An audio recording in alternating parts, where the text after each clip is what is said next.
Before we carry on, I want to ask you a big favor. Please subscribe to our podcast channels and on YouTube as well. This will help us to grow the channel and get more guests on board for better interviews and more information. Thank you and enjoy the show. Schalk Brits, thank you for joining me today to speak with me about rugby, work life, and everything that goes with it. I'm going to leave it for you to introduce yourself for those who might not know you yet, and tell us a bit more from where you come from, where you grew up, and what your story been. Okay, basically, hello everyone, I'm Schalk Brits. I'm a has-been rugby player. Now I'm trying to find my feet in the corporate world. I was born in a little small town called Empangeni, that's in KwaZulu-Natal, north of KwaZulu-Natal. And I grew up in a little town called Mossel Bay. Then I sort of went to school there, primary school. Then high school, I went to Porus, and then I studied Stellenbosch. And weirdly enough, I studied management accountancy. When I finished, I played a bit of rugby for about 10 years, 20 years actually. I started in 09 or 99, and I finished in 2019. So that's basically a quick intro to my rugby world. And since then, I've been trying to find my feet in the corporate world. Yeah, I think you're running it quickly if you're saying you've only been in the sport for a brief time, because that's not true. If I look at the stuff, you've been at the Western Province, you've been at the Stormers, you've been at the Lions, you've been at Saracens, you've been at the Bulls, you had caps with the Springboks, and you were also part of the 2019 Springbok team that won the World Cup. Tell us a bit more about that journey. It is weird, like not every kid, but I guess most kids that play a bit of rugby, they dream of becoming a Springbok. My twists and turns in my career was very interesting. As any kid, I played Ettienne when I was younger, then moved to hooker because I didn't grow. Certain kids grow at certain stages of life, and they said I was too small to play Ettienne. And definitely in South Africa, they like the taller Ettienne, except Kwacha. And during school, look, I was more interested in a bit more of surfing. I loved my cricket. I love my golf. I still love my golf and surfing. And then sort of in my matric year, or my standard 9 year, grade 11 now, what they call it, I got picked for Western Province. Played Western Province, SA schools, SA under 19, and never thought I'll become a Springbok. There was always a hope. But Western Province gave me a contract at the age of 17 or 18. And so I couldn't believe I'm going to get paid for doing something that I love. And that was a way of actually paying for my studies, getting my mom and dad off my back. I'm the only child. So basically I told them, look, you don't have to look after me anymore. I've got now money. But the realization was a bit different, right? You have to budget for your academics, budget for your social life. You have to budget for a lot of things. And I guess that's probably one of the reasons why I passed my university degree, because if I failed the subject, I knew I'm going to pay again for it next semester or next year. And so I finished my studies and sort of applied to RAU actually to do my not my master's but my honors, and so signed a contract at the Lions at the same time, and sort of from there on things escalated quite quickly. When I arrived at the Lions back then, and one of the reasons going to the Lions is Gersmal wanted a bigger hooker. I was 97 at that stage. I think the aim for me was to weigh 105, and I just didn't want to play rugby at that weight. Anyway, so I was the fifth in line hooker there. Things went extremely well. Played there for a couple of seasons. Then made the SA merging Springboks. Then signed for the Stormers. My big love was always been the Stormers. Growing up as a kid, watching the Western Province play. But my dad was very happy that I played for the Lions because he was born in Kempton Park and grew up in Kempton Park. So when I signed for the Lions, he's like, eventually you've signed for the right team for once. But can you stop picking different teams? I can't change my allegiance that way. And so basically played for the Stormers, played a couple of caps for the Springboks, but had a very unimpressive international career. Peter de Villiers gave me an opportunity to play, and then basically I called time on my international career to go and play for Saracens. In that lifetime playing for the Stormers and the Lions, I've learned a lot of lessons. And actually, my life changed substantially when I moved to Saracens. Interesting that you have some background from Kenton Park and also from Russell Bay.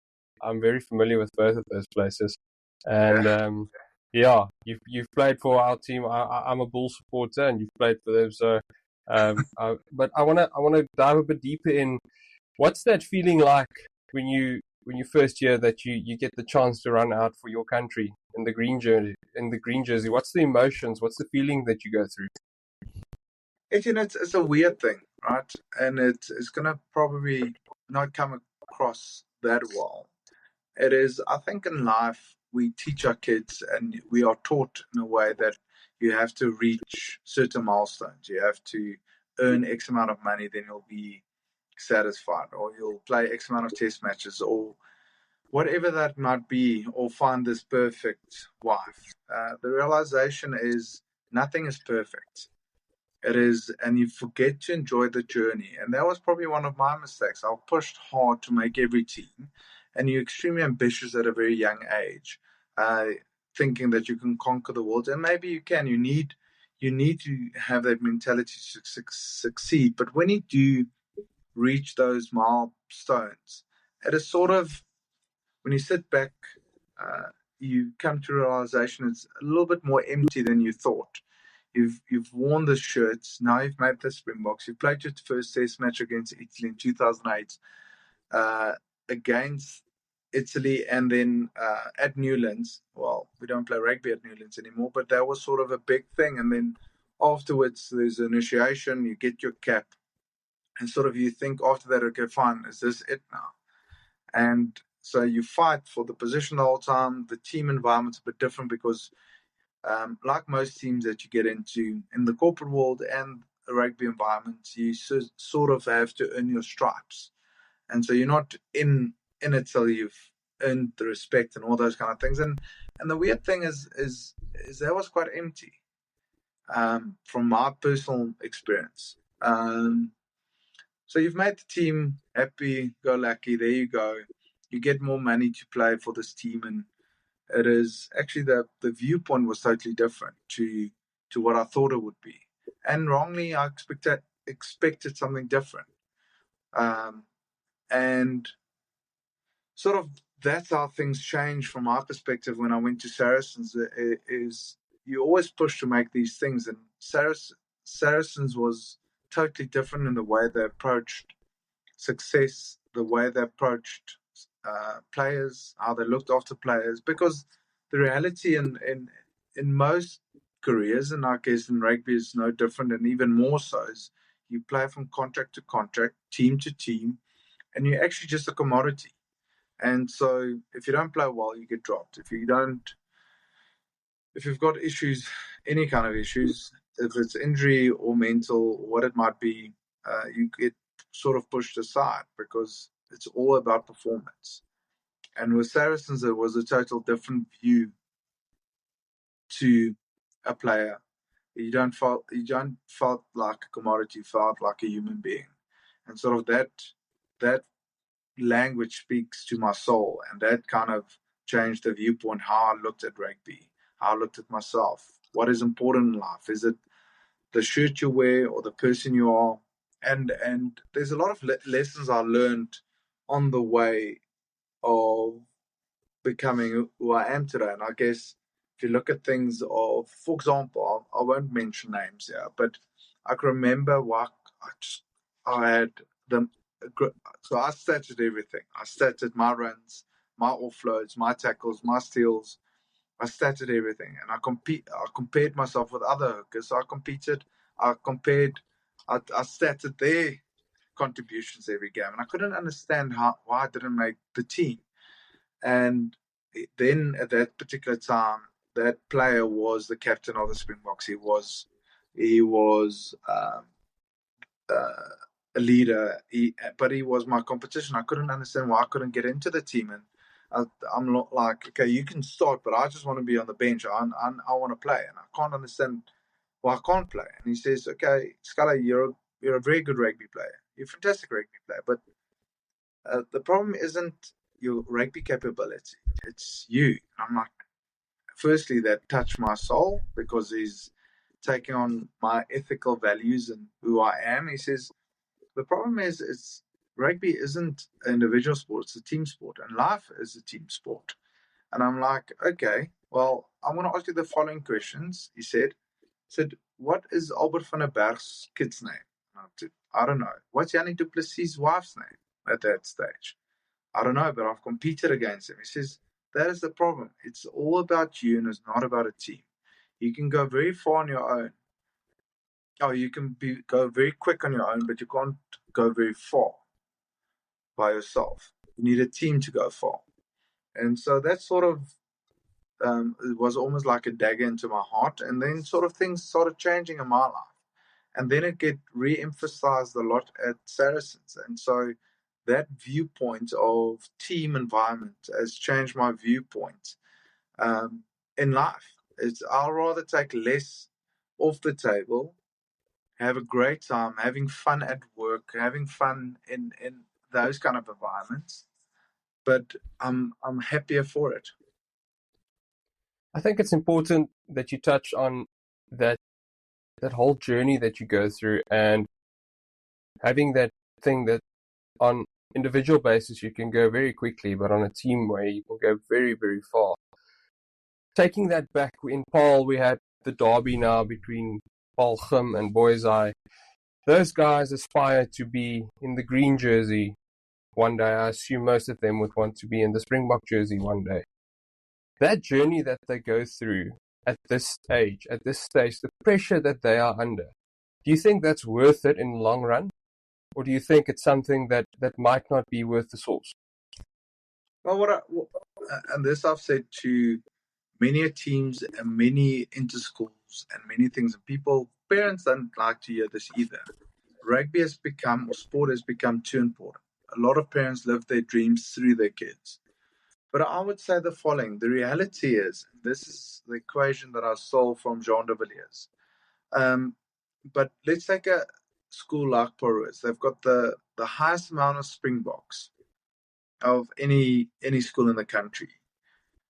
Out of, I think we're on 60 or 56 Springboks.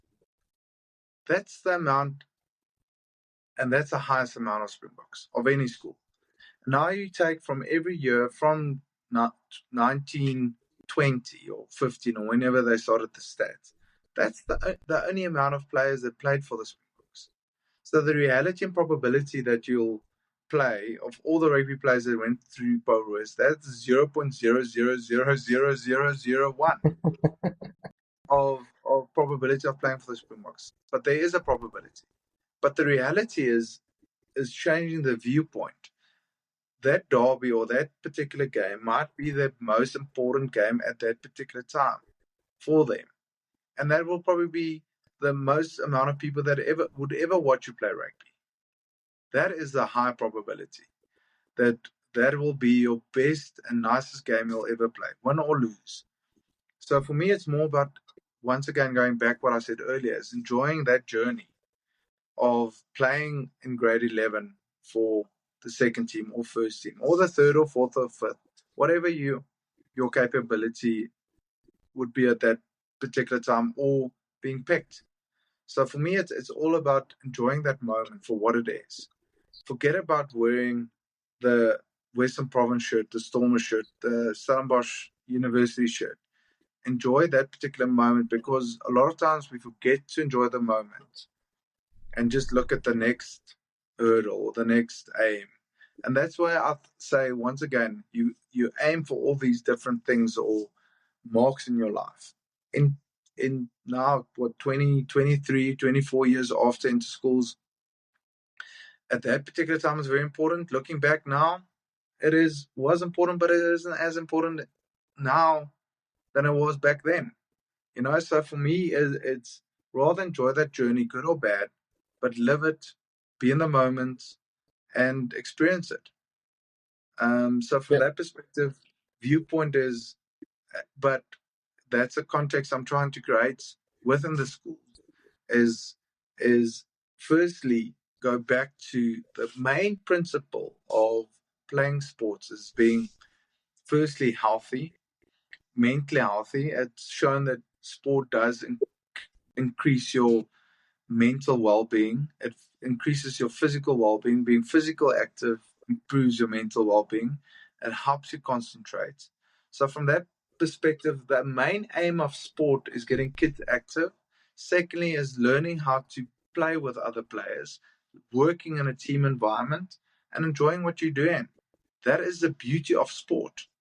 And so to try to make it so professional from a very early age and put the pressure on outcome is actually the sad part, because the reality is in 20 years most of those players won't be playing rugby, and that's the reality is most of them will probably be playing tennis or golf or paddle or running. That has got nothing to do with the sport they do at 18. But the thing is, you can start creating a love for a particular sport at a very young age that can take you through till retirement, really. Give us a bit of background on the roller coaster, which I assume most of the sport people will have, especially rugby players, on the emotional side of things. How do you keep on top of your mental well-being, your emotional well-being, whilst being a professional sport person? I think we were lucky enough at 18 with the SA schools and SA under 19 to have psychologists helping out. And so that whole aim, even with those psychologists, you said la la la la whatever, but they were trying to focus on being process driven and not results driven. Because the reality, you can be on top of your game and tomorrow you can have an injury. Then you have to fight back. And so the focus, I would say, to most kids and adults out there is try to focus on your own controllables. It's a lot easier to say, well, the coach didn't select me. But the reality is, did you work hard enough? And the reality is, I probably would have been a better rugby player if I worked harder. That is the reality. If I look back, I regret not working harder than I did at certain times of my career, or working more efficiently, or be more clever in the way I approach the game. But there's a hard way of training. The harder you train, well, there is a definitely a correlation between your work ethic, your discipline towards success. But sometimes that comes at a cost to other things. And so the reality is, to succeed in everything, you have to sacrifice a lot. And people aren't always willing. Like, there's a lot of kids that was way more talented than I was, but they weren't willing to work as hard as I was. And yet again, I'm saying this again, I would have been better if I worked harder or did a bigger sacrifice. I can remember during my uni days, I wanted to finish my degree because there's a reality that I might finish my career tomorrow with an injury and I have to finish that. So a lot of times when other people were in the gym, I went and studied or worked. I went to class because I wasn't clever enough just to pass everything. I had to work to pass it. And so the mental challenge of everyone, not just in sport, in life, is to focus on things that is within your control. So, Schalk, I hear two things. I hear that you're saying, in a way, I hear you saying two things. You're saying in a way that you need to have a plan A, where you focus on what you are doing now, you focus on the sport that you're doing now, and you work hard. But in hindsight, you also need to focus on a plan B. That when you're done with this career, then there needs to be something after this. And there's a fine balance that you need to keep between working harder, focusing on being professional and getting to where you want to with your sporting goals, but also having something else that you carry with that you can pursue afterwards. Am I correct in saying that? Yeah, the balance is extremely difficult, because to succeed in a particular line or sport, you have to be quite single-minded on success to maximize your talent, right? So, like the old saying goes, like, talent will only take you that far when talent doesn't work hard, but talent and a work ethic will take you much further. The problem is getting that balance. Right? You have to sacrifice one or the other. And here's the sad reality, Ettienne, is if you look at most sports personalities or professional athletes within the rugby environment, I know this stat though, and this is an old stat, but it was applicable 5 years ago. 2/3 of all rugby players go into financial difficulty within 3 years when they finish. And I don't think that stat, it's well documented with American sports, NFL, NBA, and they get paid millions. Football, same problem. The problem is you go from, and that's the mental aspect and that's the physical aspect. You go from the top 1% in a particular field to the bottom 1%. I'll take myself because I can relate to this. You go from a world-winning Springbok to a corporate world where you're now competing with your peers that had 20 years of experience and you are green. You've got no experience of doing a discounted cash flow or understanding spreadsheets. You just don't have had the time or focus to put any work into that side of your life. So that is why transitioning from that particular um, line of business is totally different to another line of business. And the question then is posed is how many of those skills you can take from one to another? Yes, you've got leadership. Yes, you've got good soft skills like people relationships, how you speak to people, how you interact. You've got a good network. And I was one of the lucky ones that could have that studied. But the reality is the vast majority don't. And you can have the best social skills, but doing a discounted cash flow, you don't you don't need social skills. You need to understand the dynamics of a spreadsheet, future earnings, discounted back. It is different, and you're slow with it. You're like a baby again, trying to walk, understanding vital principles that you've learned 20 years ago. So when I say to most kids, be careful what you wish for, because the reality of being an athlete is not so rosy when you get there. Yes, you earn a lot good money when you're young. You've got fame. You've got um, certain perceived status. But when you're done, you're a has been.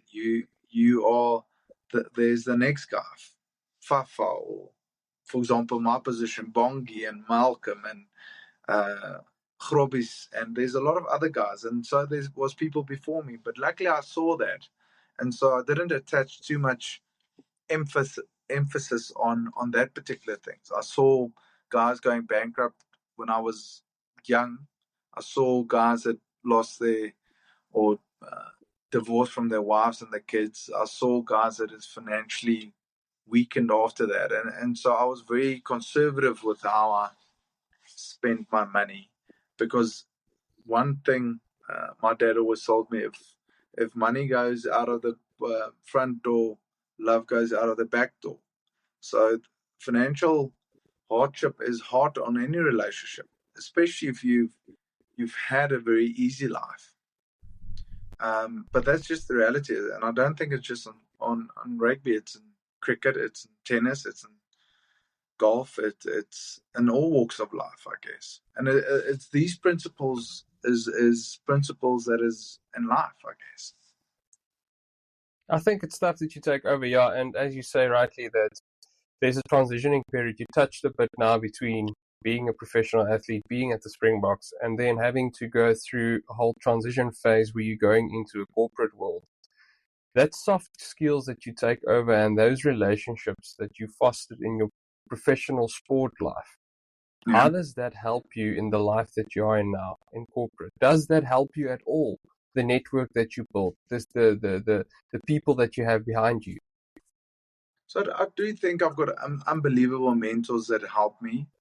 I do think I can't remember who it was we were doing like a social networking event at the Stormers. This is in 2004, 2005.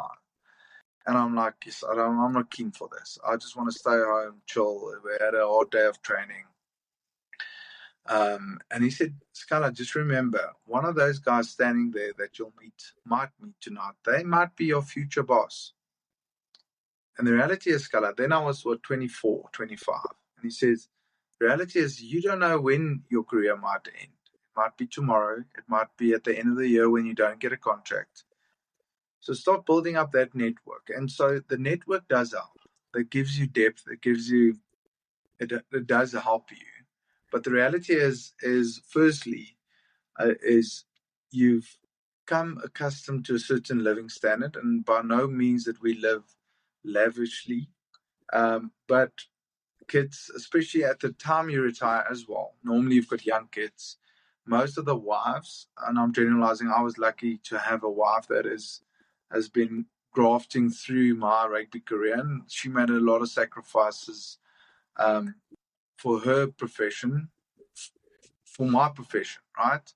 So I was in South Africa. She was accepted to the bar in South Africa. Then she had to leave a stable job here to go abroad to the UK. Then she had to write all the exams to become a solicitor in the UK. Then had to work in London. So she made a lot of sacrifices, and so that whole dynamic is extremely tricky to manage. And yes, so there is soft skills you can take over, but it is the hard skills just takes, once again, dedication, hard work, and the one thing that people should not underestimate is from the age of 17, you don't book a hotel room, you don't book a flight, you don't book anything. You've got your own manager doing everything for you.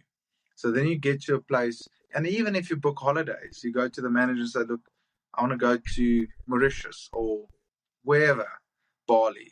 Do you have a contact that I can phone? Yes, no problem. There's a travel agent. Just phone him, say you want to go there, what's your budget? Boom, off you go. So so life is the life of I won't say the rich and famous, is a lot less complicated. And everything has been done for you. When the reality is life isn't like that. And the quicker you come to that realization, the better for you, I would say. That is very true. And yeah, as you say, there's some things that you learn and there's some things that you don't know that's been done for you.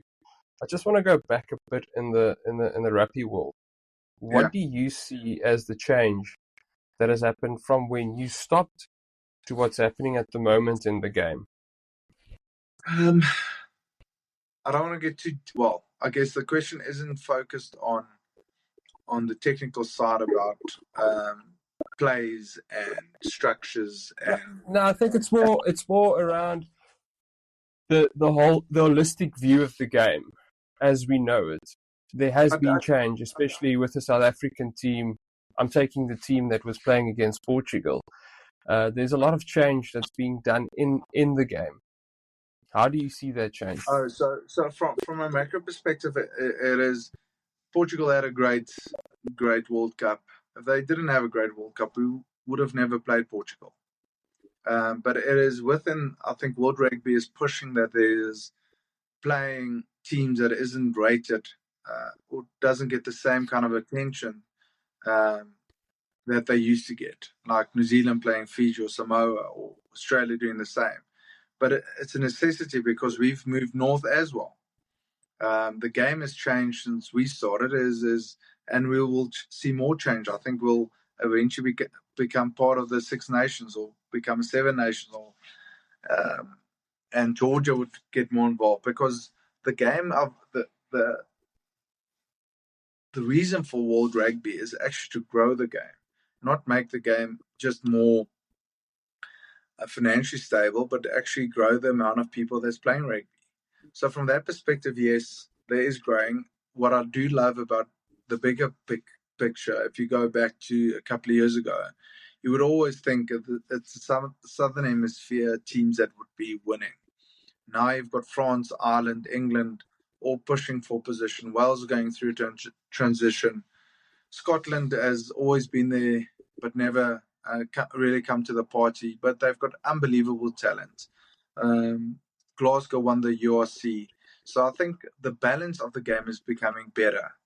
It's not as dominated by Southern Hemisphere teams as it used to be. Australia's struggling. They've got Joe Schmidt now in the game, or the coach of Australia. But the reality is, within the declining numbers of people playing rugby in Australia, it's hard, especially if the national side isn't doing well.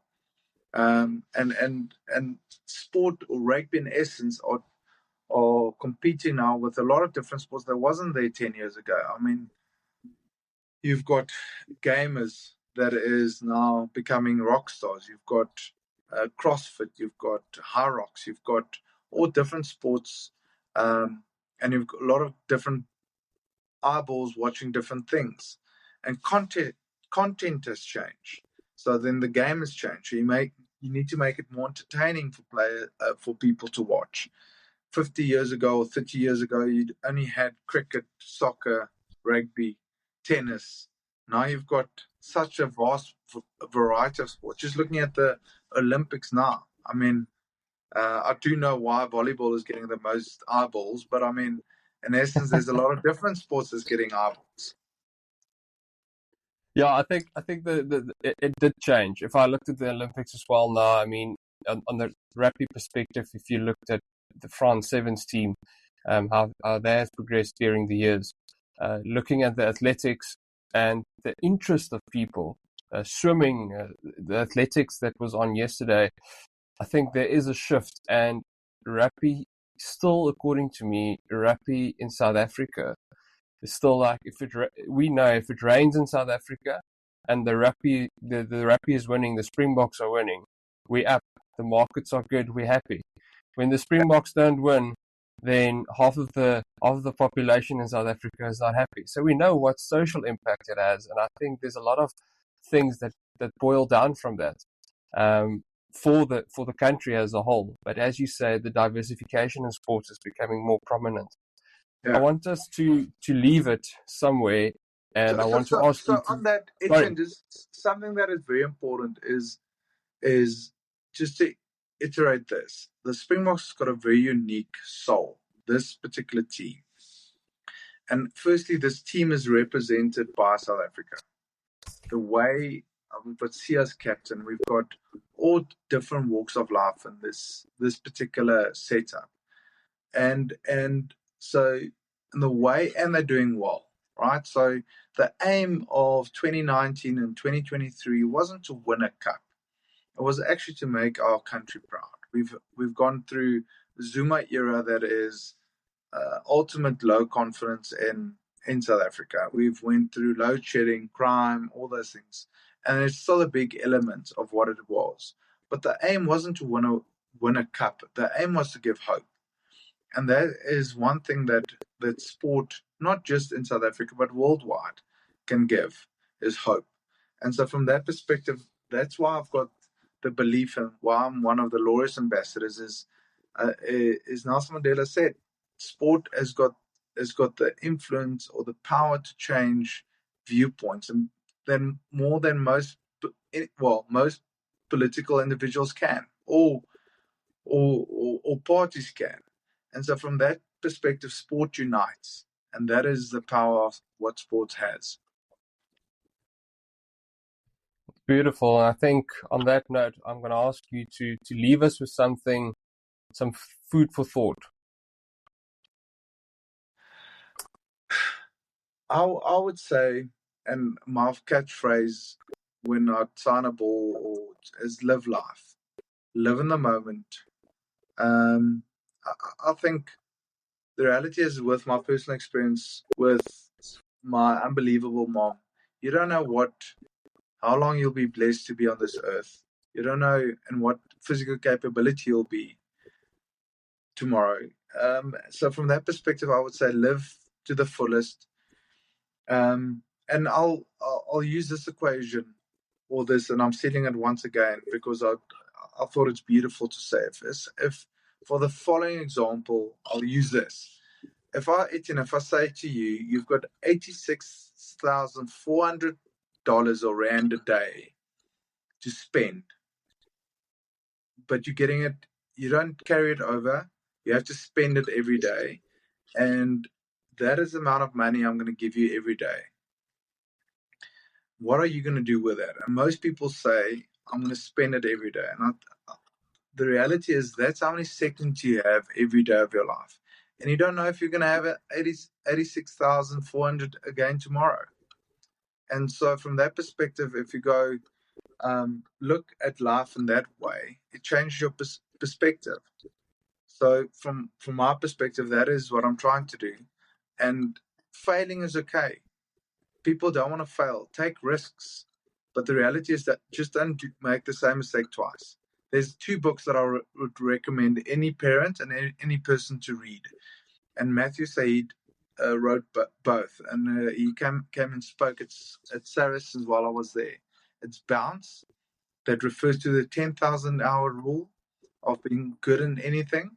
And then the other one is Black Box Thinking.